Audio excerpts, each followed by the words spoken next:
نكت. كل واحد فيكم يقول لنا نكته هيقع في الميه ولا ايه؟ ونطلع من هنا مبسوطين. يلا يا كابتن حسام. هو صلاح هو. لا يا عم، صلاح يقول الاول. قول انت يا صلاح. اقول انا ماشي.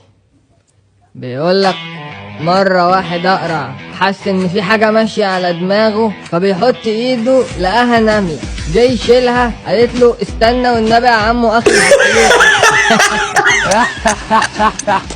حلو يا ابو صلاح. لا وحش، انت مالك ومال القرعه يا ابو صلاح؟ خلاص اقول لك نكتة تانية. بيقول لك مرة واحد اصلع اتزحلق وقع على دماغه، قام اتزحلق تاني. لا انت كده قاصد بقى. ايه ده يا عمي؟ ايوه يا ابو صلاح، انت كده لسه قافش بقى، واخد على خاطرك. احنا عايزين نصفي بقى الكلام ده. ماشي يا صلاح؟ ماشي يا كابتن حسام؟ خلاص عفوا الله عما سلف.